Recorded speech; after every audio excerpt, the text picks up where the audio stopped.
Hi, I'm Sarah from The Upcoming. An absolute pleasure to be able to speak to you today. Thank you. Thanks for speaking with me. Maybe you could just kick off with a brief introduction to your film, I Came By. What can people expect if they watch it? Ooh, loads of thrills and twists and turns, hopefully. It's a Hitchcockian neo-noir thriller set in London. And do you want me to get into the logline? Well, just, maybe you could start by telling us a little bit about your inspirations for it. Because as you mentioned there, like definitely Hitchcock and something fresh perhaps for a very British-feeling film. Well, yeah, Hitchcock, the master, has always been the inspiration. And, I always say that Hitchcock is from Britain, but it's very odd that, it's rare making these type of films in Britain. Americans do it really well, even in Europe or Far East, like South Korea and Japan. So I really wanted to make a sort of taking inspiration from Hitchcock, make a Hitchcockian neo-noir film in London. But as I mentioned, there were other sort of touch points, in terms of films that influenced me, more recently, The Prisoners or Nightcrawler, a lot of South Korean films The Mother, Bong Joon-ho, or Creepy by Kiyoshi Kurosawa, which is Japanese. It's a Japanese film. And even old, more classics like Silence of the Lambs. Just wanted to take elements of all of those films that I absolutely love and create this London set film, which was a joy to make.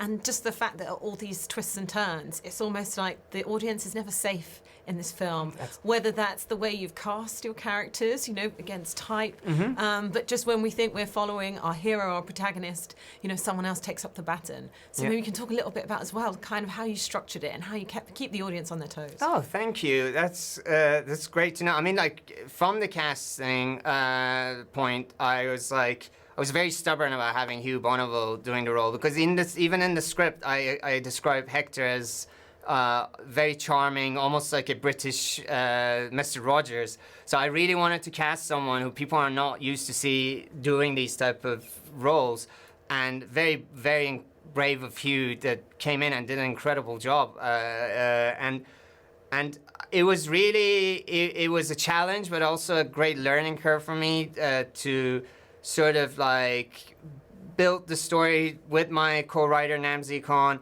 and layering it. And like you said, the film, there's a lot of shifts of point of views, with our main cast, or even supporting cast.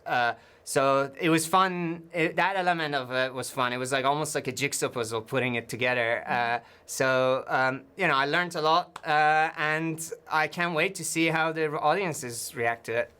And to talk about some of the other amazing casts, like George Mackay as Toby, Purcell as Jay, and the amazing Kelly MacDonald. So, and how did you choose these people, and how did you work with them to achieve your vision?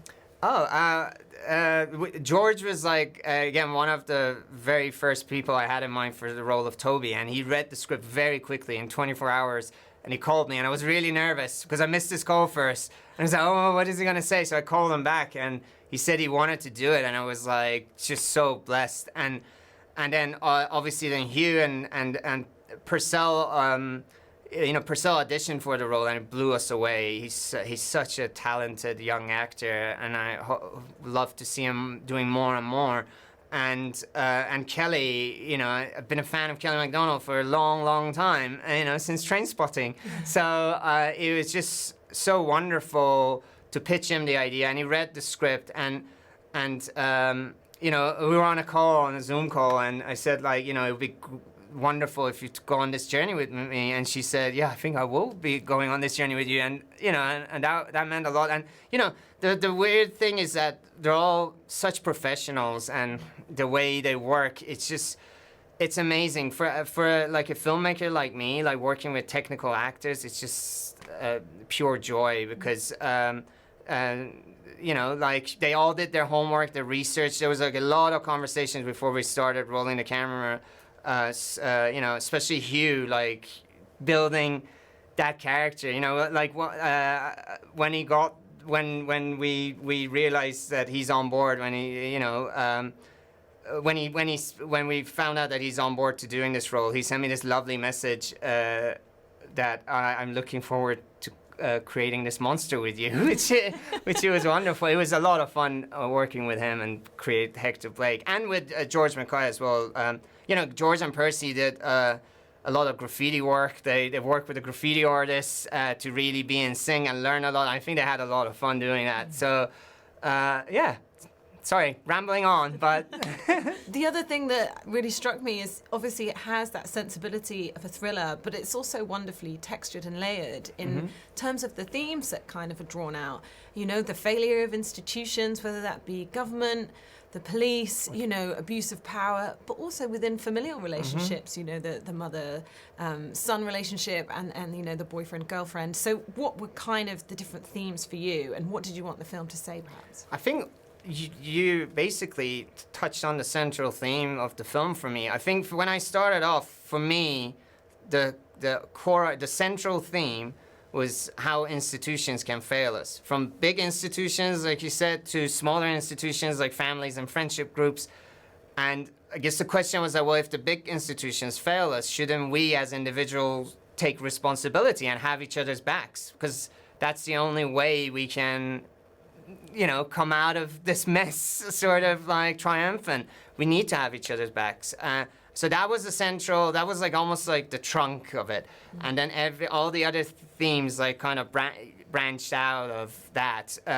So that's the way I work, like finding a central theme and then see how it could touch on different, like in this case, like racism, class, privilege, and like kind of like branch off into all these other themes. Yeah. And I think, as we said at the beginning, it does feel distinctly British, and it's really rooted in, the city of London and just the look and feel of it, but also this very specific feeling sometimes of class that sits in our society. So is that something that you also kind of wanted to capture that feels uniquely British? I definitely did. The idea came to me when I was in my early 20s, but it's funny that after 2 decades it's still very timely, and these things are still happening. But not only in this country, around the world. I think around the world there's this feeling of disillusionment when it comes to like power structures, and people are questioning it. So I think it was key for me that even though it's a very British film and it's London based, the themes that it touches on are universal and taps into that sort of like global zeitgeist, if that makes sense. Yeah, and this kind of hierarchy perhaps that maybe some people are more disposable than others, whether that's asylum seekers or people we consider to be lower down in our class structures, whatever. That's exactly it, and how certain people can hide in plain sight if they have the privilege. So yeah, that definitely.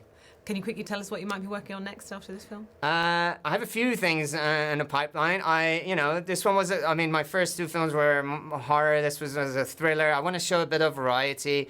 I'd love to do sci-fi at some point, maybe a straight drama. So, keeping myself busy. There are a few things that I'm juggling. It depends on like which goes, really. Yeah. All right, fantastic. Well, I think I'm out of time. Thanks so much for sharing all that with us. Thanks for the wonderful question. I Came By. Thanks so much. Thank you.